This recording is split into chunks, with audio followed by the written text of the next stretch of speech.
Can you imagine the woman you gave everything to, walking away from you when you need her the most? That's exactly what happened to Musa. Musa was a simple man from Kaduna State, Nigeria. He wasn't rich, but his heart was pure like gold. Every morning you would find Musa under the hot sun, fixing cars, tightening bolts with his bare hands, his blue overalls always stained with engine oil. Sometimes he would wipe sweat from his forehead with his sleeve and just shake his head, whispering to himself, one day, he go better. Musa grew up poor. His father was a farmer. His mother sold akara by the roadside. Life was not kind to him, but Musa never allowed poverty to kill his dreams.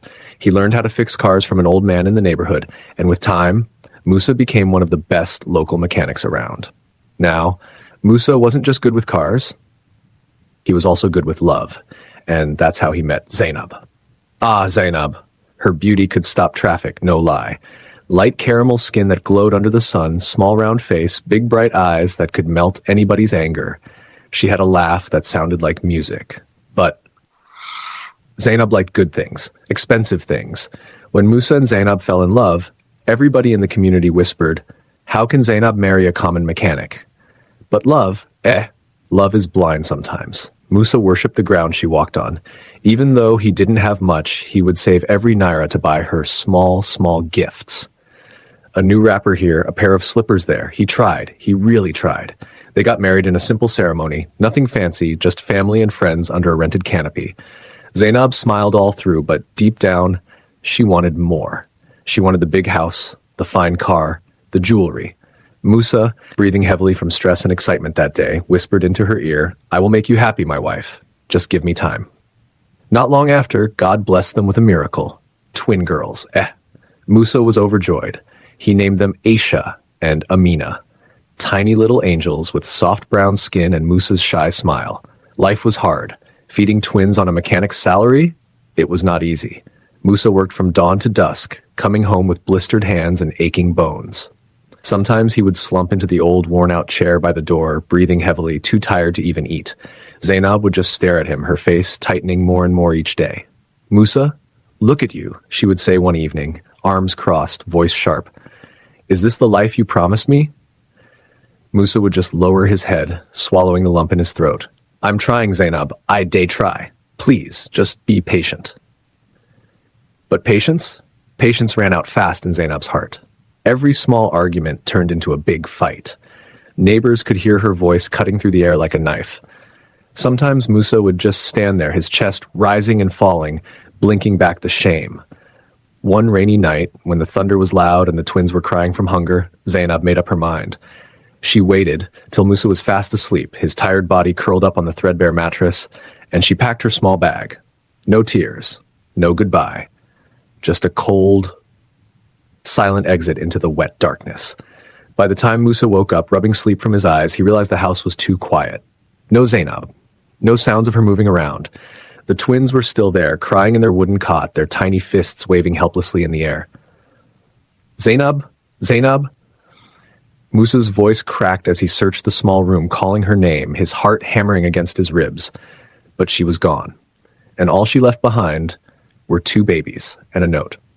A small, crumpled note with just 5 words, I can't suffer anymore.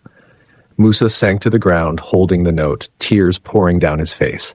He sobbed, loudly, chest heaving, body shaking. It felt like the world had ended. The neighbors gathered, murmuring and shaking their heads. Some blamed Zainab, some blamed Musa. But at the end of the day, nobody stayed to help. Musa was alone with 2 tiny girls who needed milk, clothes, love, and he had nothing but his broken hands and a shattered heart. But Musa was not a man that gave up easily. He wiped his tears, sniffed loudly, picked up his daughters one after the other, and whispered hoarsely, I go raise Una. Even if na crawl, I go crawl. I no go let Una suffer. And so began Musa's journey, a journey of blood, sweat, and silent tears. But what Musa didn't know was that life had even bigger trials waiting for him. And many years later, the very woman who abandoned him would come back. But by then, nothing would ever be the same again. The rain didn't stop that night. It kept falling, heavy and loud, as if the sky itself was weeping with Musa. Inside the tiny room, Musa sat on the cold floor, rocking his crying daughters gently, whispering, "Shh, shh, Papa day here. Papa no go leave Una." The next morning, Musa stood at the entrance of the house, staring into the empty streets. His eyes were swollen, red from crying all night. His stomach rumbled loudly, but he ignored it. He had only one thought: the twins must survive. He tied the babies onto his back with a worn piece of cloth, one in front, one behind. Their tiny bodies clung to him, whimpering softly, and like that, Musa walked to his mechanic's shed, barefoot, weak, and heartbroken. As he dragged himself to work, people looked at him with pity. Some whispered, others just shook their heads. "How will this man cope? Go hard, oh. Na small pekin he day carry now, ah." But Musa kept walking, one heavy step at a time. At the workshop, his friends stared at him in shock. "Musa, wetin happen?" One of them, Bala, shouted, rushing over. Musa opened his mouth to talk, but the words refused to come out. His chest heaved as he fought back another wave of tears. Bala just pulled him into a rough hug, patting his back. "Nah, God, go help you, my brother," he said quietly. That day, Musa worked with one hand, while the other hand tried to rock the babies to sleep. He fixed tires, changed oil, bent over greasy engines, all while singing softly to Aisha and Amina, his voice breaking every few minutes. "Sleep, sleep, my pekin. Papa day here. Sleep, sleep." Some customers shook their heads and left when they saw the babies. Others, touched by the sight, dropped small tips after paying for their car repairs. At night, Musa would go home with maybe 2,000 naira, sometimes less. He would buy small milk, soak gari, and share it between the three of them. Sometimes he would pretend he was full just to make sure the twins had enough to eat. Life became a cycle. Wake up, carry twins, work, feed them, cry silently at night, repeat. As the months passed, the twins grew. Their cheeks became fuller, their legs stronger. They started to smile, real bright smiles that lit up Musa's tired heart. Even when the world treated him like nothing, when customers shouted at him, or when hunger gnawed at his belly, Musa found strength in those little smiles. But poverty has no mercy. One day, Musa sat on a low stool at the workshop, his head bowed, sweat dripping down his face. Aisha was burning up with fever, her tiny body hot like fire. Musa panicked. His hands shook as he rushed from one chemist to another, begging for help.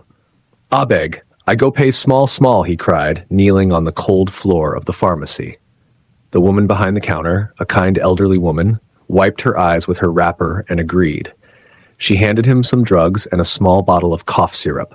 Musa carried Aisha in one arm and Amina in the other, running home under the hot sun, his heart pounding like a drum. At home, he mixed the medicine carefully and gave it to Aisha, whispering prayers between breaths. "God, I beg. No take my pekin from me, I beg." He didn't sleep that night.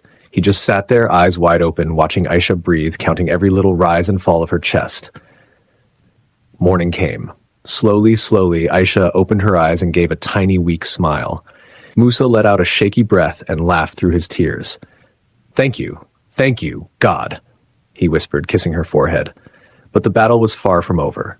As the twins grew, school became the next mountain Musa had to climb. He didn't want his daughters to be mechanics like him unless they chose it. He wanted better. He wanted them to be doctors, teachers, engineers, anything they dreamed of. So Musa started saving. Every single naira he could spare went into a rusty old tin box under his mattress. He denied himself new clothes, good food, even rest, just to make sure his daughters would go to school. At night, he would sit outside the house, staring at the stars, his heart full of silent prayers. "God, I no get anything, but I get hope. Help me, I beg." Finally, the day came. With trembling hands, Musa dressed Aisha and Amina in second-hand uniforms he bought from the market. The uniforms were a little big, but Musa didn't care. He wiped his daughter's dusty shoes with a rag until they almost shined. As he held their tiny hands and walked them to the small community school, tears filled his eyes. "Pekin we I carry for back," he whispered, voice breaking. "Now una de go school."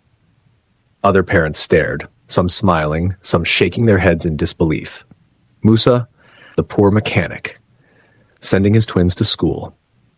That first day, as he watched them disappear into the small school building, Musa sat on a rock outside the gate, breathing heavily, feeling both proud and terrified.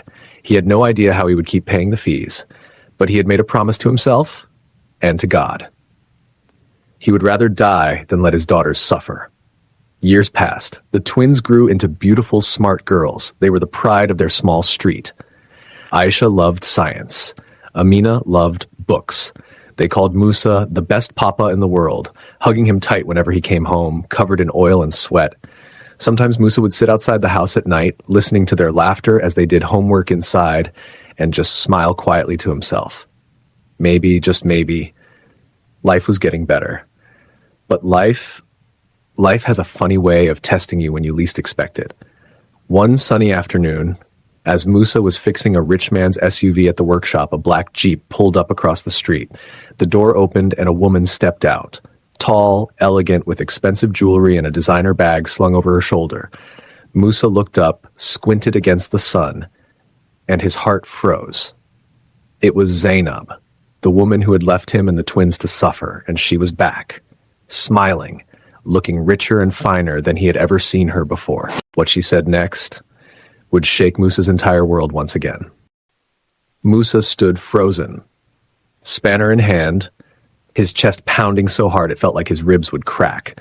Zainab, the same woman who had turned her back on him and their babies, now stood there, smiling like nothing had ever happened. For a moment, everything around Musa went quiet. The noise from passing cars, the hammering sounds from nearby workshops, all faded away. It was just him and her, two people with a stormy past between them. Musa, her voice soft, almost too soft. Musa swallowed hard, wiped his greasy hands on his dirty overalls, and took a shaky step back. Zainab, he muttered, voice cracking. Wetin you dey do here? Zainab laughed lightly, that same laugh that once made Musa's heart skip, but now it sounded different, cold, calculated. I come to see my family, she said, tilting her head. Family? Musa's hands balled into fists by his side. His jaw tightened. He stared at her, from her painted nails to her shiny heels, and he felt a fire rise in his chest. Family? He repeated, voice low. Which family? Zainab smiled sweetly and looked around like she was expecting applause. My husband, my daughters, she said. Musa almost laughed. A bitter, broken laugh. He shook his head slowly, breathing hard through his nose. You remember say you run leave me when I no get money? He said, his voice rising. You remember say you dump Aisha and Amina like rag? You remember say you talk, say you no fit suffer with poor man? Zainab rolled her eyes and stepped closer, the expensive scent of her perfume filling the air. Ah, Musa, na small misunderstanding na. People they make mistake. Musa's hands were shaking now. His heart felt like it would explode. Misunderstanding? For 7 years, you call him small misunderstanding? People were starting to gather. Mechanics, customers, even passers-by, all turning their heads to watch the drama unfold. Zainab smiled nervously, adjusting her sunglasses. CN, Musa, make we no disgrace ourselves for road. I just want to see my girls. That's all. Musa's chest heaved up and down, rage and pain fighting for space inside him. You remember dem now? He asked, voice trembling with anger. You remember Aisha and Amina now we dem don grow? Zainab looked around again and stepped even closer, lowering her voice. Look, Musa, I dey sorry, okay? Things hard that time, but now, things don't better. I fit give dem better life. I get money now. She opened her designer bag and pulled out a fat brown envelope stuffed with cash. She waved it in front of Musa like a piece of meat before a starving dog. Take, she said sweetly. Make you no stress again. I fit, carry dem go better school. Abroad, Seth.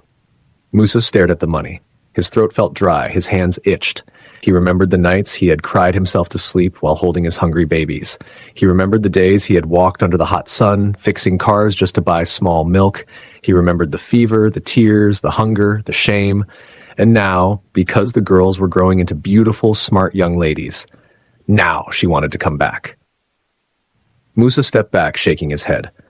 No, he said simply. Zainab blinked, confused. Eh? Wetin you talk? I say no. Musa repeated, louder this time. His voice shook the air around them. You no fit buy my daughters with money, Musa said, pointing a trembling finger at her. You no fit carry dem go anywhere. You no deserve dem. The small crowd around them murmured in agreement. God bless you, Musa, one old man shouted. Na true talk, another woman said, clapping her hands. Zainab's face twisted in anger. She stuffed the envelope back into her bag roughly and hissed, "You go regret this, Musa." She spat. "You go regret am." She turned on her heels, climbed back into her black Jeep, and slammed the door so hard it shook the vehicle. Musa stood there, breathing hard as the engine roared to life and the car sped away, leaving a cloud of dust behind. He closed his eyes, feeling the heat of the moment burning under his skin. A gentle hand touched his rough fingers. He looked down, and there they were. Aisha and Amina. They had seen everything. The twins stood there, still wearing their school uniforms, their eyes wide, faces tight with emotion.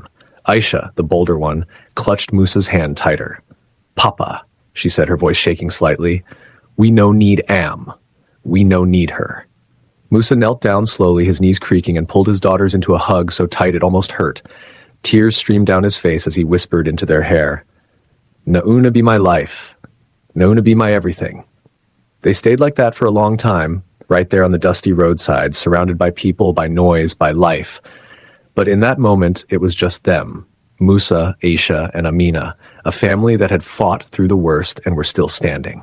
But Musa had no idea that this was just the beginning. Zainab was not the kind of woman to walk away quietly.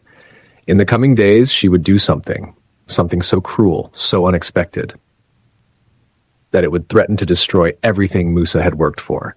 And this time, Musa would have to fight harder than ever, or lose his daughters forever. 3 days passed. Musa tried to push the encounter with Zainab out of his mind. He focused on his work, fixing engines, wiping grease off his arms, laughing with customers. But deep inside, something felt off, like a dark cloud was hanging above him, waiting to fall. Every evening when he walked home, Aisha and Amina would run into his arms, their laughter filling the air like music. And every evening, Musa would close his eyes tightly, thanking God silently that he still had them. But on the fourth morning, it happened. Loud banging. "Open this door! Open now!" Musa jumped up from his small mattress, his heart racing like a drum. The girls sat up too, rubbing their sleepy eyes. "Papa? Wedding day happen?" Amina whispered, clutching his arm. Musa didn't know what to say. His hands were shaking as he crept towards the door. He cracked it open just a little and peeped outside. He froze. Standing outside were 2 police officers. And behind them, Zainab. She wore a red gown and black sunglasses, arms folded, lips twisted in a cold smile. One of the officers barked, "Are you Musa Bello?" Musa swallowed hard, his throat dry. Yes, sir," he stammered. "You are under arrest," the officer said flatly. Musa's mouth dropped open. "Arrest? For what?" "For kidnapping and illegally keeping 2 minors without their mother's consent," the officer said, pulling out handcuffs. "What?" Musa screamed. "Dem be my Pekino, my blood." The girls started crying, rushing to hold on to his legs. "Papa, no go anywhere," Aisha cried, but the officers pushed Musa roughly against the wall and snapped the cold cuffs around his wrists. "Move," one officer shouted, dragging him out. Zainab stood there, smirking. Musa twisted his neck to look at her, pain and confusion written all over his face. "Zainab," he croaked. "How you fit do this?" Zainab leaned close, whispering in his ear, "You think say na only you stubborn, I go show you say money pass love." Musa's heart shattered. The girls were screaming and crying, trying to chase after him, but the neighbors held them back. "Mama Aisha," Musa shouted to an old woman standing nearby. "I dey beg you, look after dem. I go come back." And then they shoved him into the back of the police van and the door slammed shut. Deep, broken breathing sounds. The cell was cold, dark, smelling of urine and sweat. Musa sat on the floor, his hands over his head, rocking back and forth like a broken man. He didn't know how many hours passed, maybe days. All he knew was that he needed to get out. He needed to protect his daughters. Finally, one evening, a tired-looking lawyer came to see him. The man shook his head sadly. "Your case bad, Musa," he said. "Your wife gets strong connection, big money." Musa's mouth felt dry. But nami raise demo, nami feed demo, he stammered. The lawyer sighed, adjusting his glasses. "Law no dey look who suffer pass. If dem carry paper, say she be legal mother, and you know get strong evidence, she fit win custody." Musa slumped against the wall, tears rolling down his face. His whole world was falling apart. Long silence, heartbeats slowing. But deep inside him, a small fire refused to die. He wiped his tears roughly and sat up straight. "No," he whispered, "I no go let her win." He thought about the nights he had carried Amina on his back to the clinic. He thought about how Aisha would climb his lap after school, begging him to tell her stories. He thought about the birthdays he had scraped money together to celebrate, even if it was just with one small cake and a bottle of Fanta. He thought about love, real love. And he knew he had to fight, even if it was the last thing he ever did. The lawyer leaned forward. "I fit help you," he said carefully. "But ego hard. You get any witness? Any person we fit talk for you?" Musa's mind raced. Mama Aisha, the old woman who had helped him many times, the school teachers who knew how he struggled for the girls, even some neighbors. "Yes," Musa said, nodding fiercely. "I get people way fit talk." The lawyer smiled faintly. "Good," he said. "We go prepare for court." And so it began. Musa, the poor mechanic with torn sandals and cracked palms, prepared for the biggest fight of his life against a woman with deep pockets and dangerous pride. The news spread fast around the neighborhood. People came together, the market women, the Okada riders, even Musa's fellow mechanics. They raised small money for him. Some bought him a new shirt for court. Some printed papers and helped gather witnesses. One night, sitting outside under the moon, Aisha and Amina came to him, holding hands. "Papa," Aisha said, her eyes shining with tears, "we go talk for you for court. We go tell them everything." Musa's heart broke and healed at the same time. He hugged them tight, whispering into their hair, "I no go ever let Ona down. I swear." And so, the day finally came. The courtroom was packed. Zainab came with her fancy lawyers, gold jewelry flashing under the lights. She wore a tight black dress and carried herself like a queen. Musa stood there, in a simple white shirt and brown trousers. His hands were shaking slightly, but his eyes burned with a father's fire. The judge called the case. Custody hearing between Mrs. Zainab Bello and Mr. Musa Bello. The battle began. Lawyers throwing questions like knives. Zainab painted Musa as a poor, unstable man who could not take care of the twins. But then, Musa's witnesses came forward. The headmistress of the girls' school, testifying how Musa never missed school fees, even if it meant skipping meals. Mama Aisha, crying as she told the court how Musa stayed up all night nursing the girls when they were sick. Neighbors explaining how Musa alone had raised the girls with love, patience, and sacrifice. Finally, it was Aisha and Amina's turn. The courtroom went silent as the two girls, holding hands tightly, stood before the judge. Tears rolled down their cheeks. "We love our papa," Aisha said, her voice shaking. "He is our everything. We no want go with that woman," Amina added fiercely. The judge leaned back slowly, tapping his pen against the table. The whole room held its breath. Even Zainab looked uncomfortable for the first time. Musa squeezed his eyes shut, praying harder than he had ever prayed in his life. The judge cleared his throat. "I have heard enough," he said firmly. "This court awards full custody of Aisha Bello and Amina Bello to their father, Mr. Musa Bello."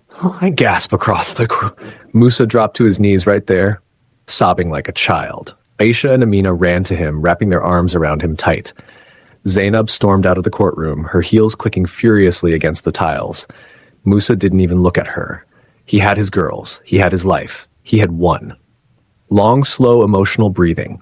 But just when Musa thought it was over, a new danger was waiting for them. Zainab was not done yet. She had one last card to play, one that could destroy everything. Forever. For a while, it felt like Musa and his girls could finally breathe again. Every morning, they would wake up smiling. Musa would fry a kara while the girls warmed pap on the stove. They would laugh, tease each other, and even dream about better days to come. Musa started saving again, one small naira at a time, hoping to send Aisha and Amina to a better school. Hope had returned to their little home. But life has a way of testing a man just when he thinks he has peace. It happened one hot afternoon. Musa was tightening a car engine bolt at his workshop when he heard the sharp screech of tires. He looked up. A black Jeep rolled to a stop by the road. The glass slid down slowly, and sitting inside was a man Musa had never seen before. Dark shades, gold chain, thick, angry face. The man pointed at him and growled, "You, Musa?" Musa wiped his hands on his cloth, frowning. "Who dey ask?" he replied cautiously. The man stepped out of the car. Another man came down too, taller, but meaner looking. They walked up to Musa, their hands hidden inside their pockets. Zainab say make we warn you, the first man said, leaning close. Musa stepped back, his chest tightening. Warn me? Warn me? For wetting again? Musa barked, trying to sound bold, even though his heart was racing. The second man laughed low and cold. You think say you don't win? You know Sabi wettin' they wait for you. Before Musa could say anything, a heavy fist slammed into his stomach. He doubled over in pain, gasping for air. The two men kicked him hard, once, twice, then jumped back into the jeep and sped away, leaving Musa lying in the dust, coughing and groaning. People rushed over. Mama Aisha, Baba Tunde the Okada man, small children from the street. They lifted Musa up, wiping blood from his lips. Na Zainab Ageno, somebody shouted. Demwan kill am! Another woman screamed. They helped Musa home, where Aisha and Amina cried and cried, pressing cold cloths to his wounds. That night, as Musa lay awake on his mattress, staring at the cracked ceiling, tears slipped down his face silently. Why? Why couldn't Zainab just leave them alone? The girls needed peace. He needed peace. But now he realized something. Zainab didn't want the girls back anymore. No. She wanted revenge. Pure, bitter revenge. Deep, determined breathing. The next morning, Musa made a decision. He called Mama Aisha, Baba Tunde, and some other trusted neighbors. They sat together under the mango tree outside his house. Musa cleared his throat, his voice low but steady. My people, he began, I no fit stay here again. Everyone looked shocked. But Musa, this na your home. Mama Aisha said, wringing her hands. Musa nodded sadly. I know, but I no go watch them destroy my peak in life because of me. He looked at his daughters, who were clinging to each other, their eyes wide with fear. I dey go far? Musa continued, to start fresh, where nobody know us, where Zainab no fit reach us. The plan was risky, dangerous, but Musa knew it was the only way. That night, with only a small bag of clothes and a few thousand naira hidden under his shirt, Musa and his twin girls disappeared into the darkness. Quiet footsteps, crickets chirping in the night. They boarded a rickety old bus heading south. Nobody knew where they were going, not even Musa himself. All he knew was they had to get as far away from Zainab's evil reach as possible. The journey was hard. Hours turned into days. They slept on benches. They begged for food. They walked when buses broke down. But Musa never complained. He carried Amina on his back when her small legs gave out. He sang softly to Aisha when she cried from hunger. He whispered into their ears over and over again, I day your side. I go protect Una always. They reached a small town near the coast. It was a sleepy fishing village where strangers were welcome and nobody asked too many questions. Musa found a small job at a boat repair yard. It wasn't much, but it was honest work. The girls enrolled in the local public school. They made new friends. They laughed again. Slowly, painfully, they built a new life. Years passed. The twins grew into strong, beautiful young women. Aisha became the best student in her class. Amina discovered a love for painting. Her drawings soon started selling in the local market. Musa grew older, his hair turning gray, but his heart was full. Every evening he would sit outside their small, rented house, watching the sunset with his daughters beside him. They would laugh, tease him, share stories of their day. No more fear, no more running. Just love, just family. Soft, gentle guitar music fades in. One evening, as the cool breeze swept through the village, Aisha came to sit beside him. She placed a small envelope in his hand. Open it, Papa, she said, smiling shyly. Musa blinked in surprise. With trembling fingers, he opened the envelope. Inside was a university admission letter. Aisha had won a full scholarship to study engineering, her lifelong dream. Musa couldn't hold back his tears. He turned to her, his voice breaking. My Pekin, you don't make me proud. Amina laughed, pulling his other hand. And me too, Papa. I go get art exhibition for Lagos soon. Musa just sat there, overwhelmed, smiling through the tears that blurred his vision. He had lost everything once, but he had fought, he had bled, he had cried, and in the end, he had won. Because love, real love, always wins.